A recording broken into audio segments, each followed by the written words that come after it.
로마서 7장 21절입니다. 시작.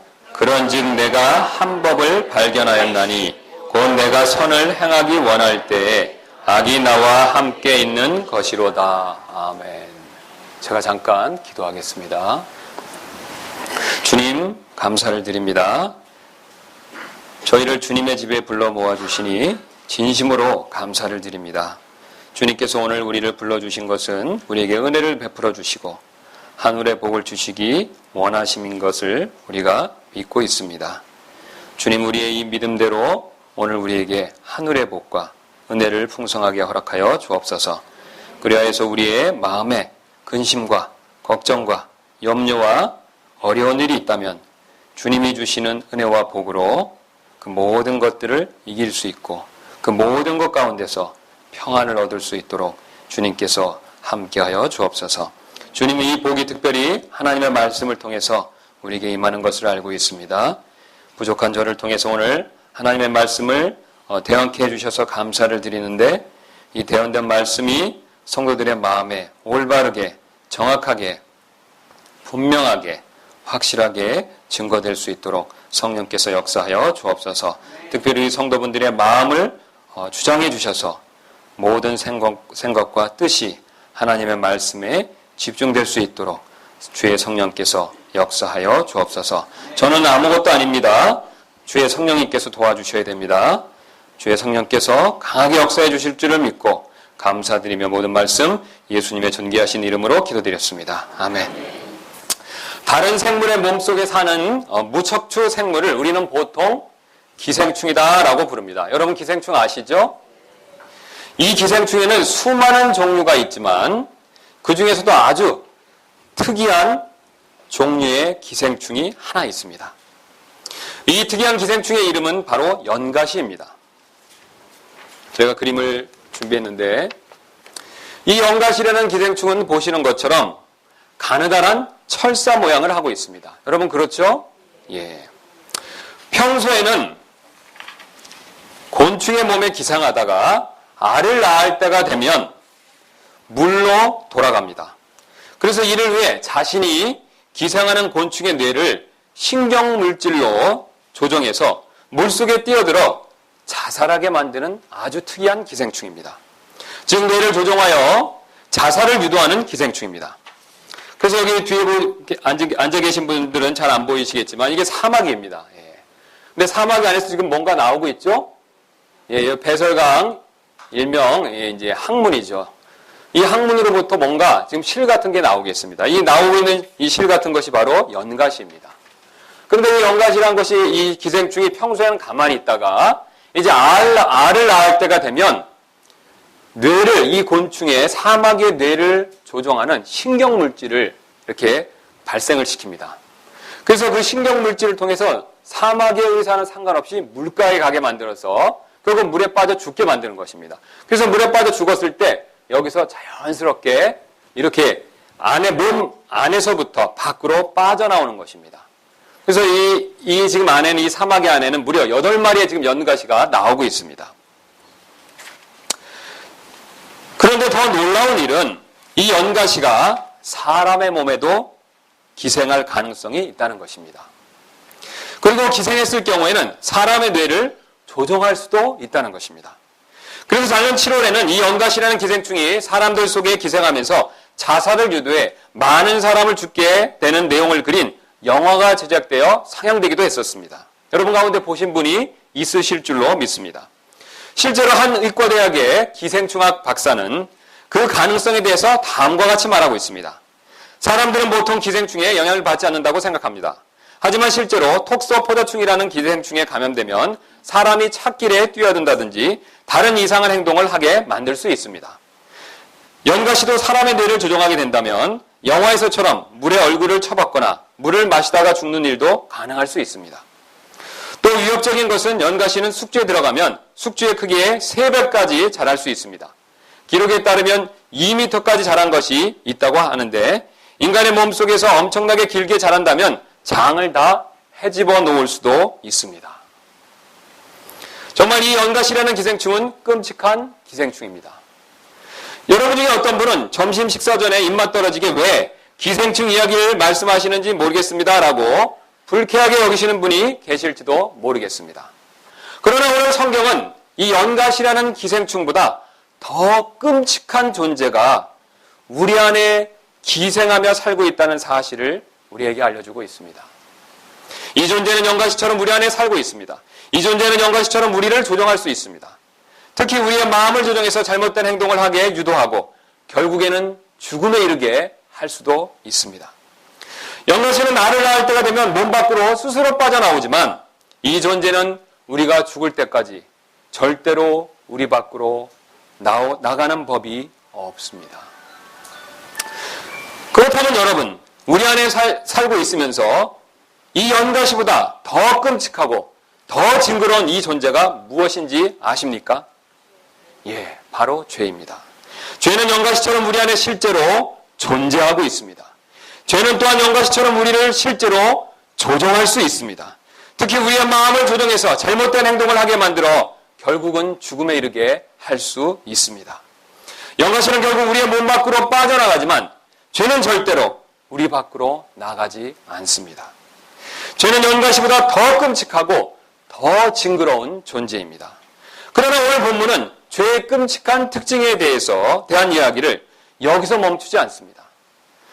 더 많은 특징을 지금 알려주고 있습니다. 그리고 이를 통해 우리 안에 여전히 꿈틀거리고 있는 죄의 끔찍함을 깨닫고 이러한 죄로부터 벗어나는 일이 정말로 필요한 일임을 우리에게 오늘 알려주고 있습니다. 그러면 오늘 제 설교의 목적은 우리 안에 여전히 꿈틀거리고 있는 죄의 끔찍한 특징들을 살펴봄으로써 이러한 죄로부터 벗어나는 일이 정말로 필요한 일이라는 사실을 더욱 분명히 깨닫는 데 있습니다. 그렇다면 본문이 말하는 죄의 특징에는 어떤 것들이 있겠습니까? 오늘 본문은 세 가지 특징을 말씀해주고 있습니다. 이 세 가지 특징을 차례대로 한번 살펴보도록 하겠습니다. 오늘 본문이 말하는 우리 안에 내재하는 죄의 첫 번째 특징은 바로 죄는 법이다라는 사실입니다. 즉 죄는 법으로 불린다는 것입니다. 모든 법은 힘을 가지고 있습니다. 몇 해 전 영국의 유력 일간지인 더 타임스지에 독자들의 눈길을 끄는 흥미로운 기사가 실린 적이 있었습니다. 세상에서 가장 이상한 법 25가지라는 제목의 기사였습니다. 당시 기사에 소개된 각국의 이상한 법을 보면 다음과 같습니다. 먼저 미국의 노스캐롤라이나 주는 음정에 맞지 않는 노래를 부르는 것은 위법이다라는 법조항이 있습니다. 매사추세츠 주는요, 침실창을 닫지 않고 코를 거는 것은 위법이다라는 규정이 있습니다. 미시간주는 아내의 머리카락은 법적으로 남편 소유이므로 여자가 남편의 허락 없이 머리를 자르면 위법이 됩니다. 텍사스주는 모든 범죄자는 범행 24시간 전에 피해자가 될 사람에게 범행 내용을 통보해야 합니다. 그리고 미국의 다른 나라의 희한한 법을 보면 다음과 같습니다. 스위스는 밤 10시부터 아침 7시까지 목욕이 금지되어 있습니다. 영국은 영국왕이 그려진 우표를 거꾸로 붙이는 것을 반역 행위로 간주하고 있습니다. 프랑스는 돼지를 나폴레옹이라고 부르는 것을 불법으로 규정하고 있습니다. 이탈리아 밀라노에서는 장례식이나 병원 방문 때를 제외하고는 늘 미소를 지어야 합니다. 브라질 상파울루에서는 책상 밑에 껌을 붙이면 기물 파손죄에 해당됩니다. 사실 이러한 법들이 우습기는 하지만 어겼을 경우에는 처벌을 받을 수 있습니다. 왜냐하면 법은 힘을 가지고 있기 때문에 그렇습니다. 그래서 아무리 우스운 법이라도 사실은 안 지킬 수는 없습니다. 왜냐하면 어떤 법이든 상관없이 법은 그 자체로 힘을 가지고 있기 때문에 그렇습니다. 내가 좋든 싫든 상관없이 법은 무조건 따르게 만드는 힘을 가지고 있습니다. 여러분, 죄의 경우에도 마찬가지입니다. 죄는 법이기 때문에 힘을 가지고 있습니다. 죄는 다른 법처럼 하나의 법이기 때문에 무조건 따르게 만드는 힘을 가지고 있습니다. 오늘 본문을 한번 보시겠습니다. 21절 말씀 한번 보도록 하겠습니다. 그런즉 내가 뭐라고 말씀하고 있습니까? 한 법을 발견하였나니. 지금 사도 바울께서 한 법을 발견했다라고 21절에서 말씀하고 있습니다. 지금 사도 바울께서는 죄를 법이라고 부르는 것을 확인할 수가 있습니다. 우리 앞절에 20절 말씀 보겠습니다. 20절 말씀 보니까 이제 내가 원치 아니하는 그것을 내가 행하면 그것을 행하는 자는 더 이상 내가 아니요 내 안에 거하는 죄니라. 자, 지금 내가 원치 아니하는 것을 행하면 그 행하게 하는 것을 누구다라고 얘기하고 있습니까? 죄라고 얘기하고 있죠. 자, 그래서 원치 아니하는 것을 행하게 하는 것은 죄다라고 얘기하고 있습니다. 그러니까 사도 바울은 20절에서 지금 죄를 죄라고 그대로 부르고 있습니다. 여러분 맞습니까? 예. 그런데 재밌게도 21절, 오늘 본문 말씀인 21절에서는 죄를 다르게 부르고 있습니다. 죄를 뭐라고 부르고 있었습니까? 법이라고 부르고 있는 것이죠. 그렇다면 앞절에서는 죄를 그냥 죄다라고 불러놓고 왜 21절에서는, 지금 우리 본문인 21절에서는 죄를 법이라고 부르겠습니까? 제가 조금 전에 말씀드린 대로 죄는 강제로 따르게 하는 힘을 지니고 있기 때문에 그렇습니다. 그래서 이 사실을 보여주기 위해서 사도 바울께서는 21절에서는 죄를 특별히 법이다라고 그렇게 부르고 있는 것입니다. 그래서 이처럼 법으로서 힘을 가진 죄는 내가 원치 않는 것을 강제로 행하게 할 수가 있습니다. 그래서 그 근거로 밑으로 내려가서 우리 한번 23절 말씀 보도록 하겠습니다. 23절 말씀 보니까 내 지체들 안에서 한 다른 법이 내 생각의 법과 싸워 내 지체들 안에 있는 죄의 법에게로 나를 뭐라고 말씀하고 있습니까? 사로잡아가는 것을 본다. 이렇게 얘기하고 있습니다. 지금 나를 강제로 끌고 가고 있는 것을 보여주고 있습니다. 그러나 여러분, 죄의 법과 세상의 법에는 한 가지 차이점이 있습니다. 세상 법에 강제하는 힘은 경찰과 같은 공권력에서 나온다는 것을 우리가 이미 익히 잘 알고 있습니다. 즉, 법을 지키지 않으면 누가 잡아갑니까? 경찰이 잡아가죠. 예, 경찰이나 검찰이 잡아갑니다. 그래서 세상법의 힘은요, 경찰이나 검찰과 같은 공권력에서 나온다는 것을 우리가 이미 잘 알고 있습니다. 그러나 죄의 법은 다른 곳으로부터 그 강제하는 힘이 나오고 있습니다. 그것도 우리 안에 있는 어떤 것을 사용해서 강제하는 힘을 얻고 있습니다. 그렇다면 제가 우리 안에 있는 무엇을 이용해서 강제하는 힘을 얻겠습니까?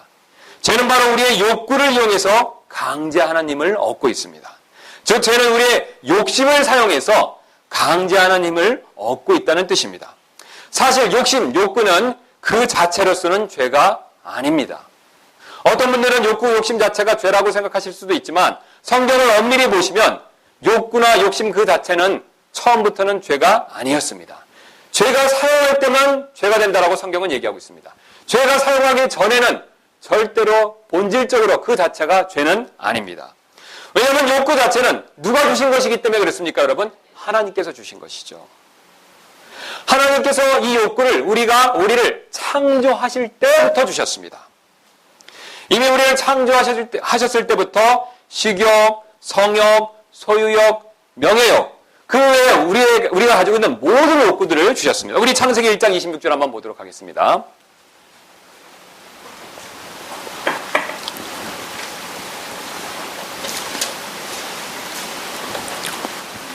일단 26절 보시면 하나님께서 이르시되 우리가 하나님의 형상으로 우리의 모양에 따라 사람을 만들고 그들이 바다의 물고기와 공중의 날짐승과 가축과 온 땅과 땅에 기는 모든 것을 지배하게 하자 하시고, 자, 하나님께서 우리를 만드신 목적을 말씀하고 계십니다. 여러분 맞습니까? 예, 그런데 거기서 하나님께서 어떤 목적을 주셨냐면 지배하게 하자라고 말씀하셨습니다. 맞습니까? 자, 그러면 하나님께서 지배하게 하려면 우리에게 어떤 욕구를 주셔야 되겠습니까? 예, 그렇죠. 다스리고자 하는 욕구를 주셔야 되겠죠. 그래서 실제 우리는요, 뭔가를 다스리고 싶어하는 욕구가 있습니다. 여러분 맞습니까? 없으신 분들은 약간 문제가 있으신 겁니다. 예. 분명히 우리 안에 다스리고자 하는 욕구가 있습니다. 또한 그 말씀을 자세히 보시면 다산하고라는 말씀을 우리가 발견할 수가 있습니다. 그럼 우리가 다산한다는 것은 자녀를 낳는다는 것이죠. 맞습니까? 자, 자녀를 낳는다는 것은 우리에게 이미 무슨 욕구가 있다는 것을 말씀하고 있는 것입니까? 성욕이 있는 것이죠. 성욕이 있기 때문에 우리가 자녀를 낳을 수가 있습니다. 또 번성하고라고 말씀하고 있습니다. 자, 번성하고라는 말씀을 통해서 우리 안에 잘 되고 싶고 우리가 뭔가를 이루고 싶어하는 욕구가 있다는 것을 우리가 알 수가 있습니다.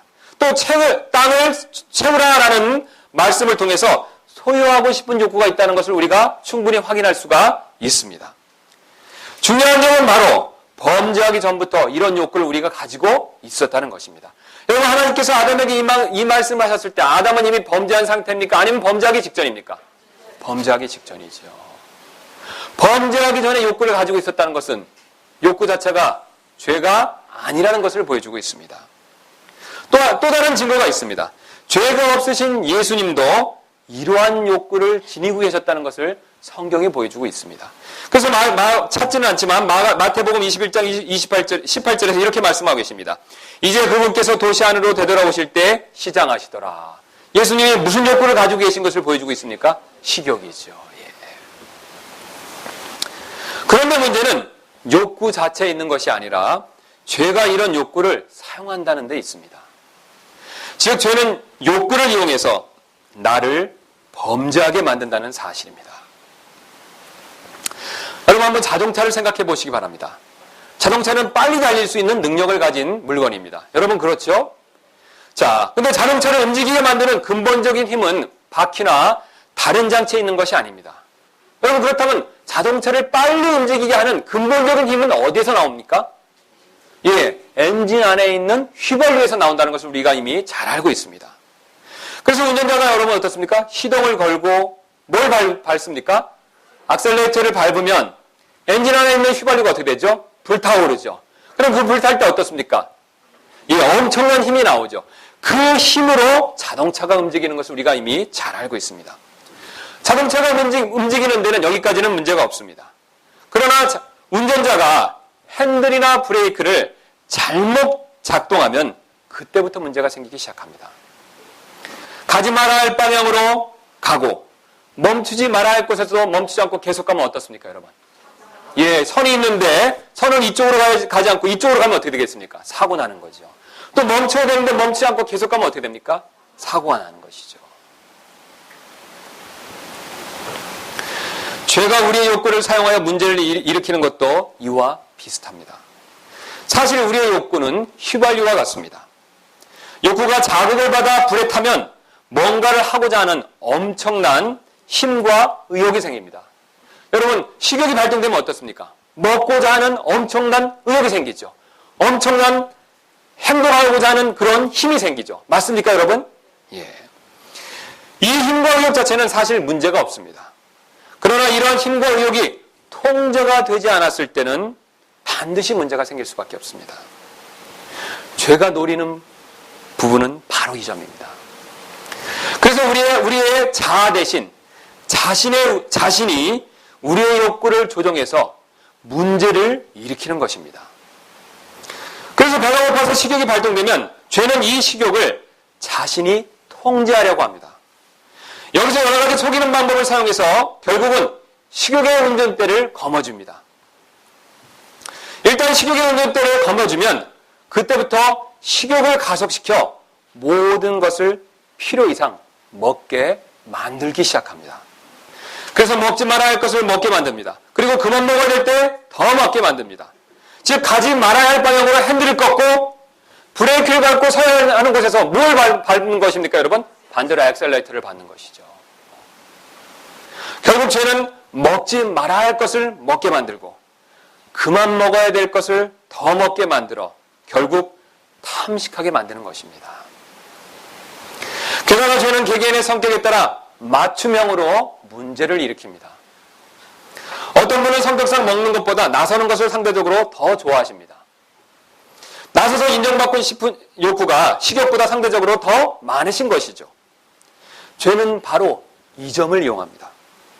그래서 인정받고 싶은 욕구를 강하게 자극해서 자신도 모르는 사이에 지나치게 나서게 만드는 것입니다.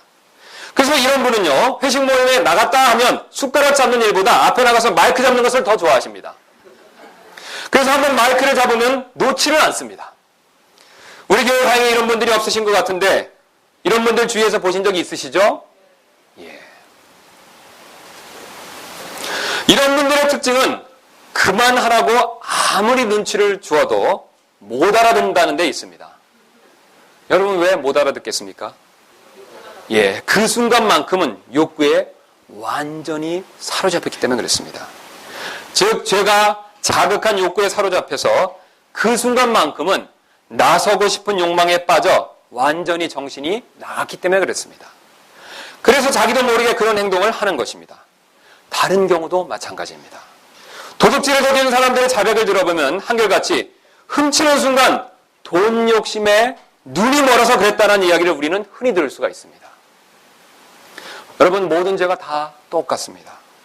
죄를 지을 때마다 욕심에 눈이 멀어서 나도 모르게 그랬다고 모든 사람들이 사실은 다 똑같이 말하는 것을 우리는 흔히 볼 수가 있습니다. 여러분, 왜 모든 사람들이 다 똑같이 말을 하겠습니까? 죄가 그 순간만큼은 욕망을 이용해서 제정신이 아니게 만들기 때문에 그렇습니다. 죄는 이처럼 우리의 욕구를 자극해서 강제하는 힘을 얻고 이를 이용해서 나도 모르게 범죄하게 만드는 것입니다. 우리 그 근거로 6장 12절 말씀 보도록 하겠습니다. 로마서 6장 12절입니다. 12절 말씀. 그러므로 너희는 죄가 너희의 그 다음을 유심히 보실 필요가 있습니다. 죽을 몸 안에서 군림하지 못하게 하여. 그 다음에 뭐라고 말씀하고 있습니까? 몸의 정욕 안에서 죄에게 순종하지 말고. 몸의 정욕 안에서 죄에게 순종하지 말라, 이렇게 말씀하고 있습니다.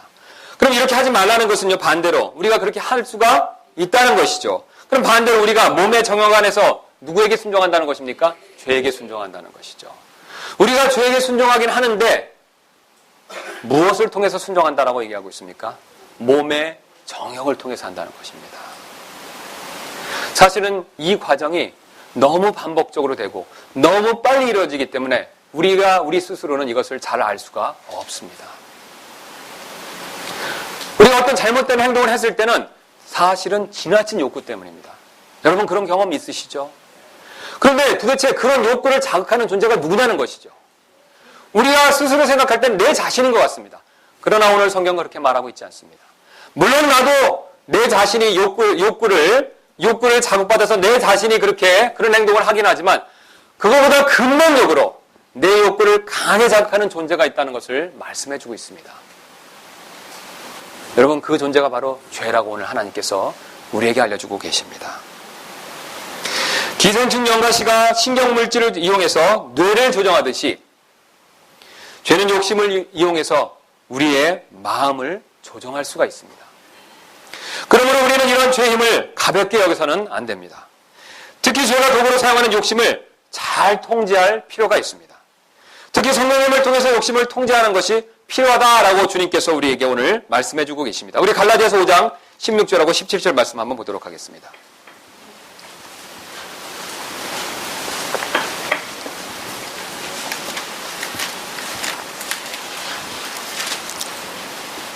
(16절에서) (17절입니다) 그런즉 내가 이것을 말하노니 곧 성령 안에서 걸으라. 그리하면 뭐라고 말씀하고 있습니까? 너희의 육신의 욕심을 이루지 아니하리라. 17절입니다. 육신은 성령을 대적하여 뭐라고 말씀하고 있습니까? 욕심을 부리고 성령은 육신을 대적하나니 이 둘이 서로가 반대가 되므로 너희가 원하는 것들 능히 행하지 못하느니라. 어디 안에서 걸으라고 말씀하고 있습니까? 성령 안에서. 성령 안에서 걸으면 누구를 따르지 않을 수 있다라고 말하고 있습니까? 욕심을 통해서 죄를 따르지 않을 수 있다라고 말씀하고 있습니다. 우리는 지금까지 죄의 첫 번째 특징을 살펴보았습니다. 여러분, 이 첫 번째 특징이 무엇이었습니까? 죄는 법입니다. 죄는 강제하는 힘을 가지고 있는 법이라는 사실을 우리가 살펴보았습니다. 이제 두 번째 특징을 한번 살펴보도록 하겠습니다. 우리 안에 내재하는 죄의 두 번째 특징은 바로 죄는 발견할 수 있다는 사실입니다. 즉, 죄는 우리가 찾아낼 수 있다는 뜻입니다. 이 세상에는 이미 존재하긴 하지만 눈에 보이지 않는 것들이 많이 있습니다. 여러분, 그렇죠? 우리 주변에서 이런 것들을 쉽게 확인할 수가 있습니다. 공기, 전기, 소리, 열, 냄새. 존재하지만 어떻습니까? 눈에는 보이지는 않죠. 그런데 이렇게 눈에는 보이지 않는 것들을 우리는 여러 가지 방법을 통해서 그 존재를 찾아낼 수가 있습니다. 그래서 우리가 전구를 통해서 그 전구를 찾아낼 수가 있죠. 지금 우리가 여기 이 램프 안에, 이 전등 안에, 전등이 거기서는 안 보이죠. 우리 형광등을 보시겠습니다. 이 형광등 안에 전기가 있는 것을 우리가 확인할 수가 있습니다. 여러분, 맞습니까? 어떻게 확인할 수 있습니까? 불이 들어오는 것을요. 불이 들어오는 것을 통해서 눈에 보이지 않는 전기가 그 안에 있다는 것을 확인할 수가 있죠. 또 에어컨이 작동되는 것을 보면 에어컨 안에 전기가 있다는 것을 확인할 수가 있습니다. 비록 눈에는 보이지 않지만 빛이나 움직이는 걸 통해서 그 안에 전기가 있다는 것을 우리는 충분히 확인할 수가 있습니다. 여러분, 죄도 마찬가지입니다. 죄는 우리 안에 있지만 눈에 보이지는 않습니다. 그러나 우리는 우리 안에 존재하는 눈에 보이지 않는 죄를 찾아낼 수가 있습니다. 오늘 21절 말씀 다시 한번 보도록 하겠습니다. 21절 말씀. 그런즉 내가 한 법을, 그 다음에 뭐라고 말씀하고 있습니까? 발견하였나니. 여기서 발견하다는 동사는요, 시험이나 조사를 통해서 찾아내어 알게 되었다는 뜻을 가지고 있습니다. 즉, 단순히 죄가 존재한다는 것을 머릿속으로 아는 정도가 아닙니다. 존재하는 죄를 직접 조사하고 경험해 봄으로써 알게 되었다는 뜻이 되겠습니다. 다시 말해 글로 보거나 말로 들어서 알았다는 의미가 아니라 직접 경험해보고 부딪혀서 알게 되었다는 뜻입니다. 이번 수련회 장소 앞에 있던 냇가물이 무척 차가웠습니다. 여러분 정말 차가웠죠? 예. 지금 네라고 대답하신 분들은 사실 두 부류로 나눌 수가 있습니다. 첫 번째 부류는요, 냇가물에 들어가서 물이 찬 것을 직접 경험해보고 아신 분들이십니다. 여러분 맞습니까? 또 다른 부류는요, 직접 들어가지는 않았지만 들어간 사람들의 차가워하는 모습을 보고 차갑다는 것을 아신 분들입니다. 여러분 그렇죠? 예. 지금 사도 바울이 말하는 바가 바로 이 점입니다. 사도 바울은 자신이 죄가 존재한다는 사실을 단순히 머리로만 알았다는 것이 아니라 죄가 자신 안에서 역사한다는 것을 실제 경험을 통해서 알게 됐다고 지금 말하고 있는 것입니다. 여러분들은 어떠십니까? 여러분들은 지금 성경에 적힌 내용을 보시고 단순히 머리로만 죄의 존재를 이해하고 계신 것은 아닙니까? 아니면 사도 바울처럼 정말로 죄의 존재를 직접 깨달으신 적이 있기 때문에 알고 계신 것입니까? 만약 직접 발견한 적이 없다면 어떻게 하면 내 안의 죄를 발견할 수 있겠습니까, 여러분? 오늘 본문이 그 답을 주고 있습니다. 21절 후반부를 한번 보도록 하겠습니다. 그래서 그런즉 내가 한 법을 발견하였나니 곧 내가, 그 다음 뭐라고 말씀하고 있습니까? 선을 행하기 원할 때, 곧 내가 선을 행하기 원할 때라고 말씀하고 있습니다. 지금 내가 선을 행하기 원할 때 죄를 발견할 수 있다라고 말하고 있습니다. 이번 수련회 장소는 바로 앞에 냇가가 있어서 냇가에 가기가 편했습니다. 그래서 아침에 산책 삼아 냇가에 내려가신 분들이 많았습니다. 그래서 저도 아침에 한번 내려가 본 적이 있었습니다. 내려가 보니 간밤에 소나기가 내려서 그런지 물이 조금 빠르게 흐르고 있었습니다. 그런데 눈으로 보아서는 어느 정도 빠르게 흐르는지를 정확히 알 수는 없었습니다. 그렇다면 물이 어느 정도 빠른지 정확히 알 수 있는 방법이 무엇이 되겠습니까? 예, 그렇죠. 물속에 들어가 보는 것입니다. 그리고 흐르는 물을 거슬러서 한번 헤엄쳐 보는 것입니다. 물속에 들어가서 물을 거슬러 헤엄쳐 보았을 때 지금 흐르는 물의 힘을 정확하게 느낄 수가 있습니다. 여러분 그렇죠? 눈으로 봐서 흐르는 것의 눈으로 봤을 때 그 힘보다 어떻습니까? 직접 들어가서 반대로 헤엄쳐 보았을 때 그 힘을 직접 우리는 체험할 수가 있습니다. 여러분 죄 문제도 마찬가지입니다. 죄가 이끄는 대로 흘러다니는 사람은 죄를 의식하지 못하고 있습니다. 그러나 죄를 거슬러 헤엄치고자 하는 사람은 죄의 흐름을 강하고 분명하게 느낄 수가 있습니다. 즉 하나님 앞에서 바르게 살아보기 위해 진실되게 노력해본 사람만이 이를 방해하는 내 안의 죄를 분명히 발견할 수 있다는 뜻이 되겠습니다. 사도 바울은 하나님 앞에서 바르게 살아보기 위해 노력했고 그때 자신 안에 있는 죄를 발견했다고 지금 고백하고 있습니다. 그리고 자신 안에서 영가시처럼 꿈틀거리고 있는 죄의 모습을 보고 괴로워하는 모습을 지금 우리는 성경을 통해서 확인할 수가 있습니다. 그래서 24절에 사도 바울이 무엇이라고 고백하고 있습니까? 오 나는 비참한 사람이로다. 이 사망의 몸에서 누가 나를 건져내랴. 여러분 예수님께서도 산상설교에서 비슷한 말씀을 하신 적이 있습니다. 마태복음 5장 3절을 보시면 영이 가난한 자들은 복이 있다라고 말씀하신 적이 있으십니다. 영이 가난한 자들은 바로 하나님 앞에서 바르게 살아보려고 노력했지만 오히려 자신 안에 있는 죄만을 발견하고 마음이 부서진 사람들입니다. 여러분들은 어떠십니까? 여러분들도 이런 경험이 있으십니까? 여러분들이 다른 목적 없이 하나님 앞에서 진실되게 바르게 살기를 원하고 노력했을 때 그것을 반대하는 죄를 발견할 수가 있습니다. 오늘 성경은 우리가 죄를 충분히 발견할 수 있다라고 말씀해주고 있습니다. 이렇게 자신 안에 있는 끔찍한 죄를 직접 발견해 본 사람만이 주님께 도움을 요청할 수가 있습니다. 여러분 가운데 아직도 죄 문제로 인해서 주님께 도움을 요청하지 않는 사람이 계시다면 이분은 아직도 자신 안에 있는 죄를 정확하게 발견하지 못한 분이십니다. 여러분 한번 상상을 해보시기 바랍니다. 여러분 안에 연가시와 같은 기생충이 있는 것을 발견했다면 여러분은 절대로 지금 가만히 계시지 않을 것입니다. 지금 당장 119를 불러 병원으로 뛰어가실 것입니다. 여러분 그렇겠죠? 여러분 지금 당장 연가시 같은 기생충이 여러분 안에 10마리 아니 100마리 있다는 것을 발견했다면 여러분 어떻게 하시겠습니까? 예, 목사님 죄송합니다. 제가 빨리 병원 가봐야 되겠습니다. 병원에 가시겠죠. 그렇다면 연가시보다 더 끔찍한 죄가 내 안에 있다는 것을 발견하셨다면 여러분은 지금 당장 주님께 나아가실 수밖에 없습니다. 이 문제는 구원받지 않은 사람이든 구원받은 사람이든 상관이 없습니다. 구원받지 않은 사람은 내 안에 있는 죄의 정죄함으로부터 벗어나기 위해서 주님께 나갈 필요가 있습니다. 구원받은 사람은 내 안에 있는 죄의 힘으로부터 벗어나기 위해서 주님께 나가야 할 필요가 있습니다. 사실 모두 다 주님께 나가는 것이 필요한 일입니다. 그래야만 이 끔찍한 죄로부터 여러분 벗어날 수가 있습니다. 우리는 지금까지 죄의 두 번째 특징을 살펴보았습니다. 죄의 두 번째 특징은 바로 비록 눈에는 직접 보이지는 않지만 우리가 발견할 수 있다는 사실입니다. 이제 마지막 특징을 한번 살펴보도록 하겠습니다.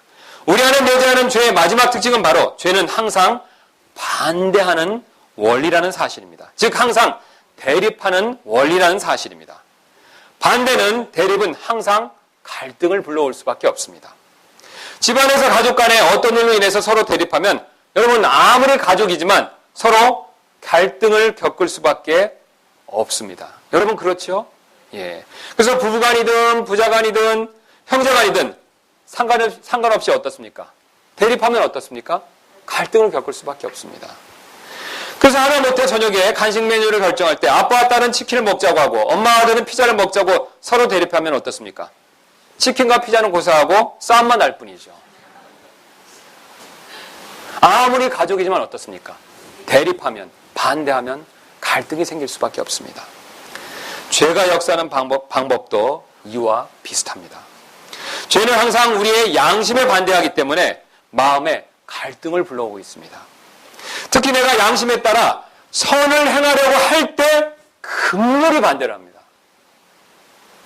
다른 때는 가만히 있다가 내가 선을 행하려고 할 때만 유독 반대하는 것입니다. 오늘 한번 21절 말씀 다시 한번 보겠습니다. 21절 말씀 보면 곧 내가 선을 행하기 뭐라고 얘기하고 있습니다? 원할 때 그때 뭐가 있다라고 말하고 있습니까? 악이 나와 함께 있다. 다른 때가 아니라 어떤 때라고 얘기하고 있습니까? 내가 가만히 있을 때가 아니라 뭐라고 얘기하고 있습니까? 예. 그래서 아무리 우리가 죄인이지만 모든 사람 매번 죄를 짓는 것은 아닙니다. 그렇죠? 우리가 죄인이지만 매 순간 죄를 짓지는 않습니다. 맞습니까? 그런데 언제 죄가 강렬하게 역사하냐면 우리가 특별히 선을 행하기 원할 때입니다. 선을 행하기 원할 때 그때 죄가 강렬하게 반대한다라고 얘기하고 있습니다. 이는 마치 다른 때는 가만히 있다가 내가 꼭 피자를 먹자고 할 때 바로 옆에서 부인이 치킨을 먹자고 반대하는 것과 같습니다. 그렇죠? 예, 그런 경험 있으시죠? 내가 출출해서 지금 피자를 먹고 싶은데 그래서 여보 피자 먹읍시다 그럴 때 그때 꼭 뭘 먹자고 하는 겁니까? 치킨을요. 예. 그럼 결국 어떻습니까? 먹습니까? 못 먹습니까? 못 먹죠. 예.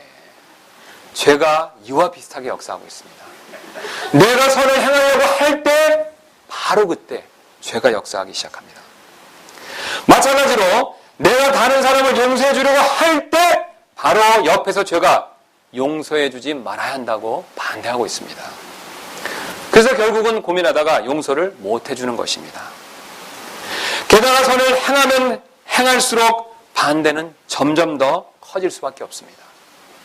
그 결과 내 안의 갈등도 더 점점 커질 수밖에 없습니다.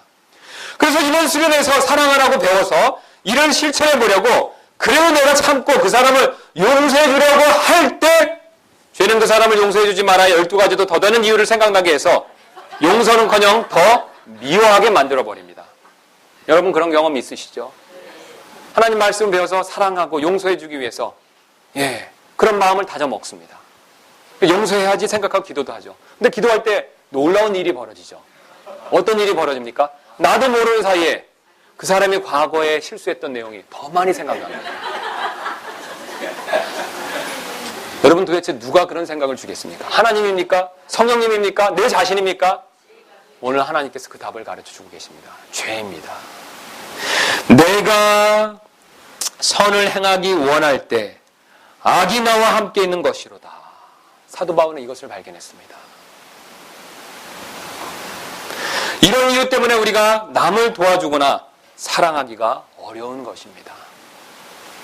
여러분 왜 우리가 주님의 말씀대로 선을 행하기 어렵습니까? 왜 우리가 주님의 말씀대로 다른 사람을 도와주고 다른 사람에게 사랑을 베풀기 어렵습니까? 다른 사람 탓이 아닙니다. 내 안에서 역사는 죄 때문입니다. 내가 선을 행하기 원할 때 그때 죄가 일하고 있습니다. 이처럼 저는 우리의 선행을 항상 반대하기 때문에 결국 내 마음 안에 갈등만을 불러일으킬 수밖에 없습니다. 그러므로 이런 죄의 특징을 깨달아야 우리는 죄를 조심할 수가 있습니다. 이런 죄가 역사하는 우리 마음 안에는 평안이 있을 수가 없습니다. 여러분 지금 여러분 안에 평안이 없으십니까? 그렇다면 바로 죄가 여러분 안에서 지금 일하고 있다는 증거입니다. 여러분 하나님은 평안을 주시기를 원하십니다. 여러분 이 사실을 믿으십니까? 그러나 여러분 죄는 오늘 무엇을 주기를 원한다는 것을 우리가 배웠습니까? 죄는 갈등을 주기를 원한다는 것을 배웠습니다.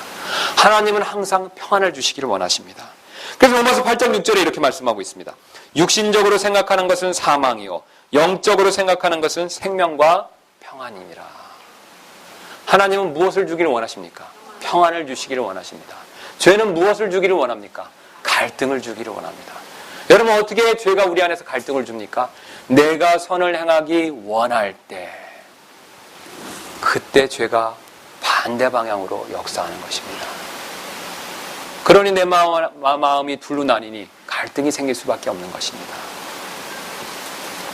그러므로 우리는 주님께 나아가지 않고는 절대로 평안을 얻을 수가 없습니다. 우리는 지금까지 우리 안에서 살아서 꿈틀거리고 있는 죄의 특징들을 살펴보았습니다. 죄는 법으로서 힘을 가지고 있습니다. 죄는 눈에 보이지 않지만 발견될 수가 있습니다.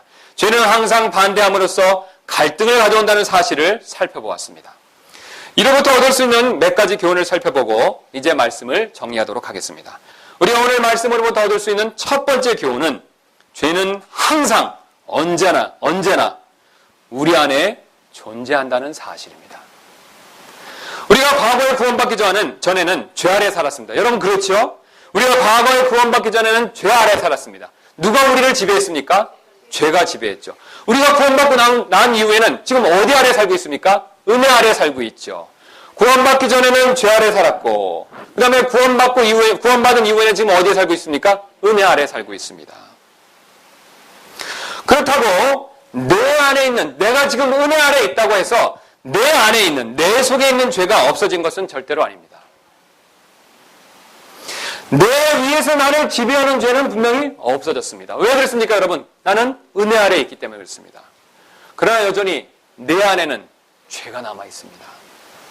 쉬운 예로 설명을 한번 드리도록 하겠습니다. 제가 중학교를 다닐 때만 해도 학교 화장실이 수세식이 아니었습니다. 일명 퍼세식이었습니다. 여러분 퍼세식이 뭔지 아시죠? 즉 변기의 볼일을 보면 용변이 어떻습니까? 그냥 밑으로 떨어지는 거죠. 한 번은 화장실을 갔다가 나오는데 친구 한 명이 저와 다른 친구를 부르는 것이었습니다. 그래서 무슨 일인가 따라가 보았더니 저희를 화장실 안으로 데리고 들어가는 것이었습니다. 그리고 변기 속의 밑바닥을 가리키면서 자세히 보라는 것이었습니다. 그리고 변기 밑에 있는 용변 구덩이 위에 지폐가 떨어져 있는 것이 보였습니다. 그것도 무려 1,000원짜리 지폐 한 장이 떨어져 있었습니다. 이게 대략 한 30년 정도 전의 일인데 여러분 어떻습니까? 30년 전이면 1,000원이 어떻습니까? 컸죠. 지금의 10,000원 이상 가는 가치가 있었죠. 포기하기에는 너무 큰 돈이었습니다. 중학생 나이에. 그리고 제 친구 하나가 냄새를 참고 막대기로 그 돈을 간신히 꺼냈습니다. 그런데 꺼낸 돈에 문제가 있었습니다. 용변 냄새가 심하게 나는 것이었습니다. 그래서 수도가에 가지고 와서 물로 몇 번을 빨았지만 냄새가 완전히 가시지 않았습니다. 왜 그 돈은 용변통에서 건짐을 받았는데도 여전히 냄새가 나겠습니까? 예, 용변통에 오래 있다 보니 용변이 그 안에 스며들어 여전히 남아있기 때문에 그렇습니다. 여러분, 우리도 이와 똑같습니다. 비록 죄 아래 살다가 구출받았지만 그동안 죄 아래 찌들어 살았기에 그간 스며든 죄는 여전히 우리 안에 남아있는 것입니다. 여러분, 우리가 과거에 어디에 있었습니까? 죄 아래 살았습니다. 우리 밖에도 죄였고 우리 안에도 죄였습니다. 그래서 비록 그 죄로부터 건짐은 받았지만 여전히 어떻습니까? 찌들어 살았던 그 죄는 우리 안에 여전히 남아있는 것입니다. 그래서 용변통에서 건짐받은 돈이 계속해서 고약한 냄새를 풍기듯이 우리도 죄로부터 건짐받았지만 여전히 고약한 죄의 냄새를 풍길 수밖에 없습니다. 그러므로 그 돈에서 고약한 용변 냄새를 없애기 위해서는 향수를 뿌려야 하듯이 우리도 고약한 죄의 냄새를 없애기 위해서는 그리스도의 향기를 항상 마음에 뿌릴 필요가 있습니다. 두 번째 교훈을 한번 살펴보도록 하겠습니다. 두 번째 교훈은 죄는 항상 목적을 달성할 준비가 되어 있다는 것입니다. 죄는 항상 목적을 달성할 만반의 준비가 되어 있습니다. 우리 안에 살아서 꿈틀거리는 죄는 항상 자신의 목적을 실현시킬 준비가 되어 있습니다. 오늘 본문에서 사도 바울은 죄는 내 속에 거할 뿐만 아니라 선을 행하기 원하는 나와 함께 있다라고 말했습니다. 이 말은 죄가 단순히 내 안에 있다는 것 이상을 의미하고 있습니다. 죄는 내 안에 있으면서 가만히 있는 것이 아니라 사사건건 내가 하는 일에 참견한다는 뜻입니다. 내가 하는 모든 일에 참견한다는 뜻이 되겠습니다. 아무리 잔소리가 많은 부인이라도 모든 일에서 사사건건 참견하면서 잔소리를 하지는 않습니다. 여러분 그렇죠? 예, 잔소리가 많은 부인이라도 모든 일에서 잔소리를 합니까?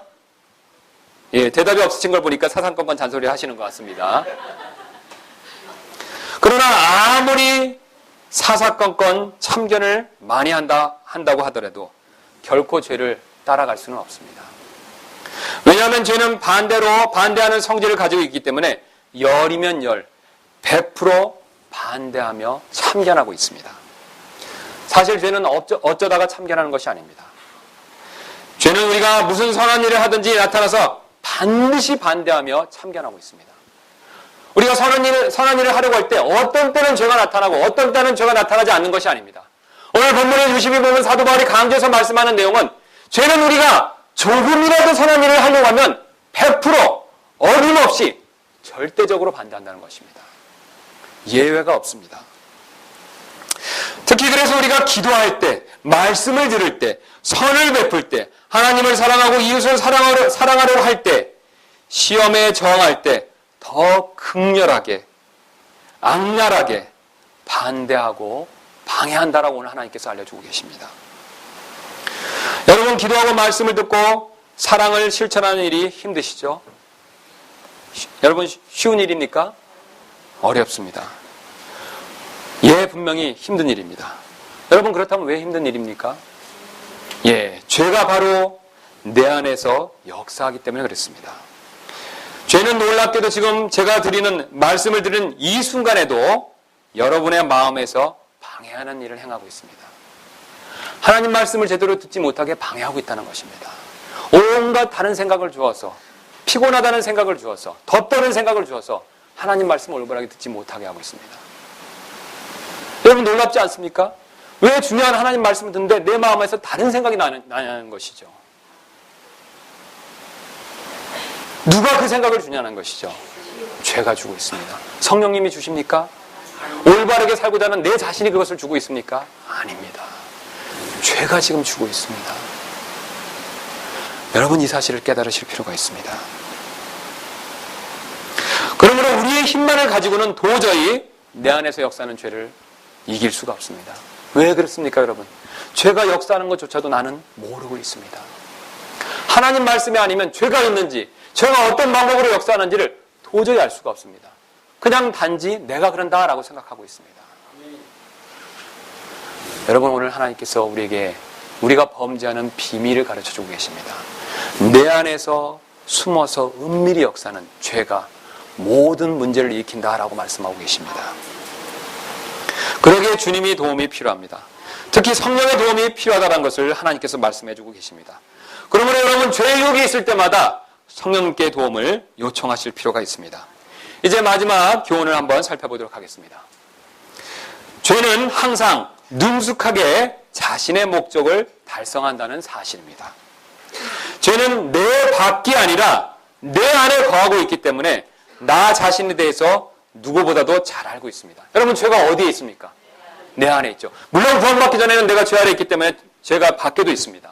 그러나 구원받은 이후에는 내가 은혜 아래 있기 때문에 지금 죄가 어디에 있습니까? 내 안에 있습니다. 그래서 죄가 내 안에 있기 때문에 심지어는 나 자신보다 나를 더 잘 알고 있습니다. 그래서 나의 약점을 이미 잘 파악하고 있습니다. 그래서 내가 어떤 것에 쉽게 유혹을 잘 받는지를 이미 잘 알고 있습니다. 나의 성격도 잘 알고 있습니다. 그래서 내가 어떤 종류의 욕심을 많이 가지고 있는지도 잘 알고 있습니다. 나의 습관도 물론 잘 알고 있습니다. 내가 어떤 잘못을 습관적으로 범하는지를 이미 잘 알고 있습니다. 그 결과 언제든지 맞춤형으로 우리에게 역사할 수가 있습니다.